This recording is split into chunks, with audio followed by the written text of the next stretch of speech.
ایرانی پارلیمنٹ کے اسپیکر باقر کالباف کا کہنا ہے کہ یہ امریکی دعویٰ بے بنیاد ہے کہ ایران کے غیر منجمد اثاثوں سے امریکی زرعی مصنوعات خریدی جائیں گی۔ ایک بیان میں باقر کالباف نے کہا کہ ایران صرف وہی فصل کاٹ رہا ہے جو امریکہ نے بوئی تھی۔ یہ فصل دہائیوں پر محیط بد اعتمادی ہے۔ یہ فصل خالص، وافر اور مقامی ہے۔ باقر کالباف نے کہا کہ امریکہ بظاہر صرف سویابین، وعدہ خلافی اور تلخ بیانات ہی برآمد کرتا ہے۔ دوسری جانب آپ کو بتائیں گے وینزویلا میں 2 شدید زلزلوں سے بڑے پیمانے پر تباہی، یکے بعد دیگرے 7.2 اور 7.5 شدت کے زلزلوں نے درجنوں عمارتیں مریا میٹ کر دی۔ ہلاکتوں کی تعداد 235 ہو گئی، 4000 سے زیادہ زخمیوں کو ہاسپٹل منتقل کر دیا گیا، جبکہ ہزاروں افراد تاحال لاپتہ ہیں۔ امریکی جیولوجیکل سروے کے مطابق ہلاکتیں 1 لاکھ تک بڑھ سکتی ہیں۔ زلزلے سے دارالحکومت کیراکس اور ساحلی صوبہ لاگوائرا سب سے زیادہ متاثر ہوئے۔ 22 منزلہ عمارت کے ملبے تلے سینکڑوں افراد دب گئے۔ کیراکس کا مرکزی ایئرپورٹ بند کر دیا گیا۔ صدر ڈیلسی نے ملک میں ہنگامی حالت نافذ کر دی۔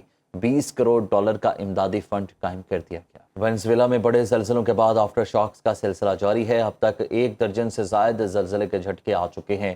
7.2 اور 7.5 درجے کے زلزلوں کے 20 منٹ بعد ایک زلزلہ 4.5 شدت کا آیا۔ 7 گھنٹے بعد پھر 4.4 شدت کے جھٹکے محسوس کیے گئے۔ زلزلہ پیما مرکز نے وینزویلا میں مزید زلزلوں کی پیشگوئی کر دی ہے۔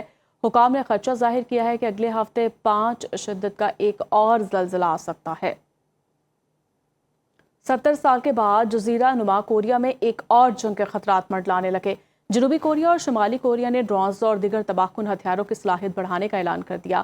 سیول میں ایک تقریب سے خطاب کرتے ہوئے جنوبی کوریا کے وزیر دفاع آہن کیوبیک نے اعلان کیا کہ جنوبی کوریا میں 20,000 حملہ آور اور پھٹنے والے ڈرونز خرید رہا ہے اور ان کو آپریٹ کرنے کے لیے زمینی فوج، بحریہ اور فضائی کے 5 لاکھ اہلکاروں کو تربیت دی جائے گی۔ شمالی کوریا کے سربراہ کم ان جونگ نے بھی اپنی فوج کو بھرپور تیاریوں کا حکم دے دیا ہے۔ بیلسٹک میزائلز اور راکٹس کی لانچ کی تقریب سے خطاب میں انہوں نے افواج کی خوفناک صلاحیتوں کو بڑھانے کی ہدایت کی۔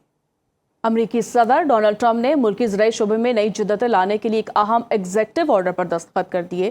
یہ اعلان بھی کیا کہ امریکہ جلد ہی ایرانی فنڈز کا استعمال کرتے ہوئے بڑے پیمانے پر گندم، سویابین اور مکئی خریدے گا۔ وائٹ ہاؤس میں میڈیا سے گفتگو کرتے ہوئے ٹرمپ نے 2 ٹوک موقف اپناتے ہوئے کہا کہ اگر ایران کو ایٹمی ہتھیار مل گئے تو وہ انہیں پہلے ہی گھنٹے میں استعمال کر لے گا۔